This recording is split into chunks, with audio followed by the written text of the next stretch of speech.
যারা যারা এই ভিডিওতে থাম্বনেল দেখে ক্লিক করেছো তোমরা বুঝেই গেছো যে এই ভিডিওতে কি নিয়ে আলোচনা করবো। ওয়েল, এই ভিডিওতে আলোচনা করবো ওয়েস্ট বেঙ্গল এসআই অর্থাৎ সাব ইন্সপেক্টর এক্সাম কবে হতে চলেছে। এছাড়া হচ্ছে ওয়েস্ট বেঙ্গল সিভিল সার্ভিস কবে হবে, প্রিলিমস কবে, রেজাল্ট কবে দিতে পারে, কিভাবে ডেটগুলি আছে এবং কিভাবে তোমরা হচ্ছে পরীক্ষার জন্য কতদিন প্রিপারেশনের জন্য পাবে। ওয়েল, এছাড়াও বলবো কলকাতা পুলিশ কিভাবে কতদিন পরে পরীক্ষাটা হতে পারে, কনস্টেবলের পরীক্ষা নিয়ে কি এখন পর্যন্ত স্ট্যাটাস রয়েছে, এই ভিডিওতে সমস্ত কিছু আপডেট দেবো। কিন্তু তার আগে একটা জিনিস দেখাই। দেখো, ডব্লিউবিসি স্কলারশিপ সম্পর্কে শুনেছো? অনেকেই হয়তো জানে না, কিন্তু হ্যাঁ, কয়েকটা সংস্থা আছে যারা স্কলারশিপ দেয়, আর স্কলারশিপ নিয়ে কিন্তু আমি অলরেডি কয়েকটা ভিডিও বানিয়েছি। লাস্ট একটা ভিডিও বানিয়েছিলাম যেখানে আমি জিও স্কলারশিপ, টাটা স্কলারশিপ সম্পর্কে বলেছি। এছাড়াও স্কলারশিপ বানিয়েছি নবান্ন স্কলারশিপ সম্পর্কে, এছাড়াও স্কলারশিপ বানিয়েছি নবোদয় স্কলারশিপ সম্পর্কে। লাস্ট ভিডিওগুলোতে তুমি গিয়ে চেক আউট করতে পারো যে কিভাবে তোমরা স্কলারশিপ থেকে তোমাদের ভাই বোনদেরকে তোমরা এখানে হেল্প আউট করতে পারবে। এই ভিডিওতে বলবো কি কিভাবে তোমরা ডব্লিউবিসি স্কলারশিপ পাবে। তো তোমরা এখানে দেখো ডব্লিউবিসি স্কলারশিপ সম্পর্কে এত টাকা ঢুকেছে। ওয়েল, এই টাকাটা কিন্তু তোমাদের অ্যাকাউন্টেও ঢুকতে পারে। কিভাবে ঢুকবে তার সমস্ত কিছু আমি ভিডিওর এন্ডে বলবো, তাই পুরো ভিডিওর সাথে আমাদের সাথে থাকো যাতে এই ভিডিও থেকে তোমরা লাভবান হতে পারো। ভিডিও বানানোর কিন্তু একটাই উদ্দেশ্য, যাতে তোমরা এখান থেকে লাভবান হতে পারো এবং তোমাদের লাভই কিন্তু আমার লাভ। তাই প্লিজ চ্যানেলটিকে সাবস্ক্রাইব করে দাও। এবং অনেকেই আছে যারা হচ্ছে সাবস্ক্রিপশন করে না, বিকজ 95% এমন আছে, এমন হতেই পারে যে তোমাদের ভিডিও ভ্যালুয়েবল মনে হলো না, তোমাদের কোনো কিছু লাভ হলো না ভিডিওতে, তাহলে সাবস্ক্রিপশন করার দরকার নেই, কিন্তু কমেন্ট করে বলো। বিকজ কমেন্ট যদি করো যে স্যার আমি এই জিনিসটা বুঝতে পারিনি বা এই জিনিসটা আমার প্রবলেম আছে, তাহলে আমি নিজেকে ঠিক করব। কারণ কি, আমি মনে করি যতদিন পর্যন্ত আপনি নিজেকে ঠিক করছেন, আপনি কিছু অ্যাচিভ করছেন, আপনার সাথে লোকেরা অবশ্যই আসবে। তোমরা আমাকে হেল্প করো যে কিভাবে আমি তোমাদেরকে হেল্প করতে পারি এই সমস্ত ভিডিওস দিয়ে। চলো আজকে এই ভিডিওতে আগে যাওয়া যাক এবং বুঝে নেওয়া যাক কিভাবে এই পরীক্ষার ডেটগুলি কবে কবে রয়েছে আর কিভাবে তোমরা এখান থেকে হচ্ছে লাভবান হতে পারো। দেখো, পশ্চিমবঙ্গ নোটিফিকেশন আগেই বের হয়েছিল যে এসআই রিক্রুটমেন্ট কবে হবে। তো এখানে তোমরা দেখতে পারছো যে অলরেডি কিন্তু এখানে হচ্ছে রিক্রুটমেন্টের যে নোটিফিকেশন এখানে আপনাকে শো করছি, যেখানে 1031 জনের হচ্ছে ভ্যাকেন্সি সম্পর্কে বলা হয়েছিল। এই নোটিফিকেশন যদি তুমি সম্পূর্ণভাবে পড়ো তাহলে তুমি কিন্তু বুঝতে পারবে যে কিভাবে করে হচ্ছে ওয়েস্ট বেঙ্গল পুলিশের নোটিফিকেশন বের করা হয়েছিল, যেটা তোমার হচ্ছে নোটিফিকেশন 1031 জনের জন্য বের হয়েছিল, মেল ফিমেল অল ব্রাঞ্চেসের জন্য। ঠিক আছে, এখানে আর্মড ব্রাঞ্চ, ঠিক আছে, নন আর্মড ব্রাঞ্চ দুটোই রয়েছে, যেটা তোমরা হয়তো অ্যাপ্লিকেশন ফিল আপ করেছো, ফর্ম ফিল আপ করেছো। ঠিক আছে, তো এখান থেকে তো আমরা বুঝে নিতে পারছি যে এই যে এই রিক্রুটমেন্ট হয়েছিল, তো এই রিক্রুটমেন্টের এখন তার মানে এক্সামটা কবে হবে এটা কিন্তু কোশ্চেন। এখন আমি কিন্তু এখানে তোমাদেরকে তাই বলবো, শুধু তাই নয়, ওয়েস্ট বেঙ্গল পুলিশ এসআই এর সাথে সাথে constable, Kolkata police, West Bengal civil সার্ভিসের 2023-এর প্রিলিমসের রেজাল্ট, 2024-এর এক্সাম কবে হতে পারে, সমস্ত কিছু এখানে আমি কিন্তু তুলে ধরবো। ঠিক আছে, তো রিক্রুটমেন্ট অনুযায়ী যারা যারা কিন্তু ফর্ম ফিল আপ করেছিল তারা দেখতে পারছো এখানে যে ওয়েস্ট বেঙ্গল 2023-এর হ্যাঁ, ওয়েস্ট বেঙ্গল 2023-এর যে প্রিলিমসের রেজাল্ট সেটা আউট হবে হচ্ছে আগস্ট মাসে 2024। তো 2024 অর্থাৎ এই বছরেরই আগস্ট মাসে ওয়েস্ট বেঙ্গল 2023-এর যে প্রিলিমসের পরীক্ষা যেটা আগের বছর হয়েছিল সেটার রেজাল্ট আউট হতে পারে। ওয়েস্ট বেঙ্গল এসআই 2024, যেটা এখন আমি তোমাকে যে নোটিফিকেশনটা দেখালাম, সেই নোটিফিকেশনের যে পরীক্ষাটা হবে, প্রিলিমস হবে, সেটাও সম্ভবত হতে পারে আগস্ট মাসে। এছাড়া কলকাতা কনস্টেবল এক্সাম, এটাও হতে পারে আগস্ট অথবা সেপ্টেম্বর মাসে, অর্থাৎ জুন জুলাইয়ের পরে। দেখো, জুন মাস আমাদের এখন অলরেডি শুরু হয়ে গেছে, এখনো পর্যন্ত খবর কোনো আসেনি। আর খবর আসার মোটামুটি 1 মাস তো সময় তার সরকার দেবে। তাই আমার মনে হচ্ছে এটা তোমার মিনিমাম আগস্ট থেকে সেপ্টেম্বর পর্যন্ত West Bengal constable police, Kolkata police constable আর এসআই কনস্টেবলের এক্সামটা আগস্ট মাসে হতে পারে।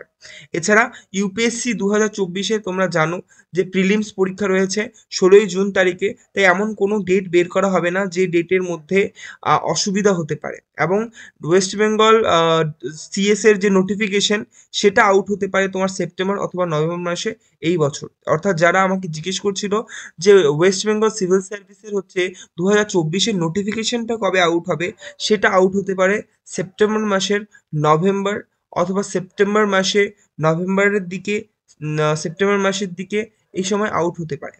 ঠিক আছে, তো আজকে তো এখানে আমি সেটা বললাম। এখন চলে আসি স্কলারশিপে। ডাব্লিউবিসি স্কলারশিপ তোমরা যদি পেতে চাও, তোমরাও যদি চাও যে তোমরা ভালো মতো একটা স্কলারশিপ করতে চাও এবং তোমরা প্রিপারেশন থাকা দরুন তোমরা হচ্ছে এই স্কলারশিপটা কিভাবে পাবে, তো দেখো লিঙ্ক আমি নিচে দিয়ে রেখেছি ডিসক্রিপশন বক্সে, তোমরা সেখান থেকে চেক আউট করতে পারো। এই যে এই স্কলারশিপ সম্পর্কে আমরা বলবো, সেটা হচ্ছে কোটাক জুনিয়র স্কলারশিপ প্রোগ্রাম 2024-25। ঠিক আছে, এটা নিয়ে এখন বিস্তারিত আলোচনা করব। দেখো এখানে তোমরা দেখতে পাচ্ছ যে কোটাক জুনিয়র যে স্কলারশিপটা, এই স্কলারশিপ প্রোগ্রামে তুমি হচ্ছে পার মান্থ অর্থাৎ প্রত্যেক মাসে 3,500 টাকা পর্যন্ত পেতে পারো। এটা পাবে কারা? যারা ক্লাস 11 এবং 12-এ পড়ছে এবং গ্র্যাজুয়েশনে পড়ছে। দেখো এখানে ডকুমেন্ট কী কী প্রয়োজন, তোমরা হচ্ছে সিবিএসসি বোর্ডে পড়ো, এসএসসি অর্থাৎ স্টেট বোর্ডে পড়ো, অথবা আইসিএসসিতে পড়ো, যেখানেই পড়ো সেই হিসেবে তোমাদের ডকুমেন্ট অনুযায়ী অ্যাপ্লাই করতে পারবে। এছাড়া রয়েছে আধার কুশল স্কলারশিপ প্রোগ্রাম, ঠিক আছে, এটা হচ্ছে যারা পিডব্লিউডি স্টুডেন্ট আছে অর্থাৎ পিপল উইথ ডিসঅ্যাবিলিটিস, যাদের শারীরিক কোনো সমস্যা রয়েছে তারা এই স্কলারশিপ পেতে পারে। 10,000 টাকা থেকে 50,000 টাকা পর্যন্ত এখানে পাওয়া যাবে। ডকুমেন্ট কী কী প্রয়োজন এখানে তোমরা দেখে নিতে পারো, তোমরা স্ক্রিনশট নিয়েও রাখতে পারো, তোমাদের এখানে ভালো মতো জেনে যাবে। ঠিক আছে, তো এটা হচ্ছে তোমাদের হচ্ছে এখানে কী কী দরকার হতে হবে, কিভাবে তোমরা এটা অ্যাপ্লাই করবে। অ্যাপ্লাই করার জন্য তোমরা হচ্ছে এখানে বেসিকলি এই অ্যাপটাকে লগ ইন করতে পারো, বাডি ফর স্টাডি, আর অ্যাপটাতে লগ ইন করে তোমরা জানতে পারো। ঠিক আছে, এরপরে রয়েছে লাইফ গুড স্কলারশিপ। এই স্কলারশিপটা তোমরা কিভাবে পাবে? এই স্কলারশিপটা তারাই পেতে পারে যারা হচ্ছে গ্র্যাজুয়েশন করছে, অ্যাকাডেমিক ইয়ারে রয়েছে, পোস্ট গ্র্যাজুয়েট হোক অথবা আন্ডার গ্র্যাজুয়েট, অর্থাৎ বিএ করছো অথবা এমএ, মাস্টার্স অথবা ব্যাচেলার, সবাই এটা পেতে পারো। ঠিক আছে, তারপর এরকম করে এখানে অনেকগুলো স্কলারশিপ রয়েছে। প্রত্যেকটা স্কলারশিপ কিন্তু এখানে কিন্তু জেনুইন, আর তুমি কিন্তু এখানে অ্যাপ্লাই করতে পারো।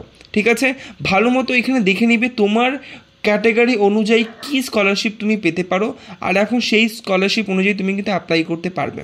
এখানে দেখো উজ্জীবন স্মল ফাইন্যান্স স্কলারশিপ রয়েছে, ব্যাংকের স্কলারশিপ, যেটা ট্রান্সজেন্ডার স্টুডেন্টসদের জন্য। তো যারা ট্রান্সজেন্ডার আছে অর্থাৎ তৃতীয় লিঙ্গে যারা আছে তারা এই স্কলারশিপটা পেতে পারো।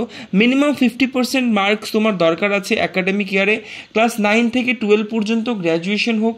ঠিক আছে, তার মানে হচ্ছে ক্লাস 9 থেকে গ্র্যাজুয়েশন এবং মাস্টার্স পর্যন্ত এরা তোমরা অ্যাপ্লাই করতে পারো। ঠিক আছে, এখানে হচ্ছে তোমাদের অ্যানুয়াল ইনকাম যেটা 10 লাখের বেশি হতে হবে না। তো এখানে মোটামুটি তো সবাই পড়ে যায়, 10 লাখ তো কারো ইনকাম মিডল ক্লাসের মধ্যে তো সেরকম নেই। Student from pan India can apply, অর্থাৎ পুরো দেশ জুড়ে এইটা অ্যাপ্লাই করতে পারো তুমি। ঠিক আছে, children of employees of Ujjivan small finance bank are not eligible to participate, অর্থাৎ এই ব্যাংকের তোমরা যদি কর্মচারীর যদি বাড়ির লোকেরা হয়ে থাকো তাহলে তোমরা অ্যাপ্লাই করতে পারবে না। ঠিক আছে, 24,000 টাকা পর্যন্ত স্কলারশিপ এখানে তোমাদের দিয়ে দেওয়া হয়। তো উজ্জীবন স্মল ব্যাংক ফাইন্যান্স লিমিটেডের যে এই স্কলারশিপটা রয়েছে এটা কিন্তু আমার ভালো লাগলো। তুমি যদি চাও, তুমি যদি ট্রান্সজেন্ডার কাউকে চেনো তাহলে তুমি তাদের সাথে কিন্তু শেয়ার করতে পারো, তাহলে কিন্তু এই ধরনের স্কলারশিপের সম্পর্কে জাগরুকতাও বাড়বে এবং তাদের যারা জরুরি তারাও কিন্তু হচ্ছে এই স্কলারশিপ সম্পর্কে জেনে তাদেরকে অংশগ্রহণ করতে পারবে, অ্যাপ্লাই করতে পারবে। ঠিক আছে গাইস, তাহলে এইভাবে আমরা অনেকগুলো স্কলারশিপ নিয়ে এখানে আলোচনা করলাম। WBC স্কলারশিপও যদি তুমি পেতে চাও সেখানেও এভাবেই অ্যাপ্লাই করতে হবে। কি কি ডকুমেন্ট প্রয়োজন প্রত্যেকটা জায়গায় এখানে লেখা আছে, কিভাবে অ্যাপ্লাই করতে হবে, অ্যাপ্লাই নাও গিয়ে ক্লিক করতে হবে, তারপরে এখানে অ্যাপ্লাইটা তুমি করতে পারবে। এভাবে করে তুমি অনেকগুলো স্কলারশিপের জন্য অ্যাপ্লাই করো, ভালো একটা স্কলারশিপ পাও, স্কলারশিপ পেয়ে নিজে পড়াশোনাকে এগিয়ে নিয়ে যাও, কারণ কি এটা আজকাল জরুরি। তোমার যদি কোনো আর্থিক অবস্থা হচ্ছে তুমি আমাদের জানাতে পারো, তুমি এখানে কমেন্ট করে বলতে পারো, আমরাও চেষ্টা করি সবসময় যে একটা ছাত্র স্কলারশিপ পাক। ঠিক আছে, তো সেই আমাদের আশাটা যাতে সবসময় পূরণ হোক এটা আমরা কামনা করছি। ঠিক আছে, এভাবে করে তুমি এখানে এক্সপ্লোর যত বেশি তুমি এখানে এক্সপ্লোর করবে তত বেশি কিন্তু তুমি এই সমস্ত ডেটগুলি কিন্তু আমি কিন্তু একটা আন্দাজ করে বলতে পারি, যে সমস্ত কেস স্টাডিগুলি আছে, ডেটা আছে, নিউজ পেপার রিপোর্ট আছে, সেগুলো পড়ে আমি তোমাদেরকে জানাচ্ছি। এটার কিন্তু কখনো অফিসিয়াল নোটিফিকেশন এখনো পর্যন্ত আসেনি, কিন্তু তোমরা এখান থেকে সেখান থেকে জানতে পারবে। চলো এখানে বলে দেওয়া যাক তাহলে তোমাদেরকে কিভাবে এখান থেকে করতে হবে।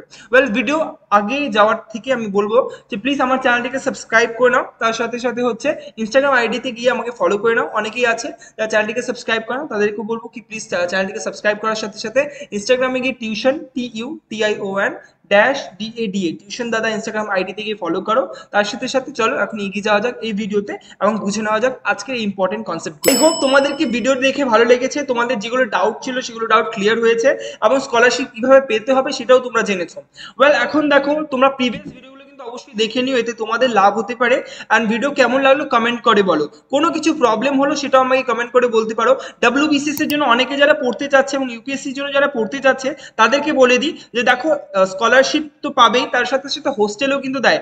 পশ্চিমবঙ্গ সরকারের একটি অন্যতম একটি সেন্টার আছে, স্টাডি সেন্টার, সেটা হচ্ছে Satyendranath civil service study centre, যেখানে হচ্ছে ইউপিএসসি WBCS এর কোচিং চলছে। সেটা ফ্রি অফ কস্ট, মোটামুটি 1-1.5 লাখ টাকার স্কলারশিপ সেখানে পাওয়া যায়। সেখানে তোমরা ফ্রি অফ কস্ট পড়াশোনা করতে পারো, লাইব্রেরি থেকে শুরু করে, বই থেকে শুরু করে, খাওয়া দাওয়া হোস্টেল পর্যন্ত দেওয়া হয়। আমি নিজে থেকেছি, লাস্ট ভিডিওতে গিয়ে দেখে নাও কিভাবে সেখানকার অ্যাকোমোডেশন আছে, কি কি ফ্যাসিলিটি আছে, তোমরা কিভাবে তোমাদের বাড়িতে যদি মধ্যবিত্ত ফ্যামিলিও হয় বা দুস্থ ফ্যামিলি হয় তবু থেকে কিভাবে তোমরা সেখান থেকে লাভবান হতে পারবে।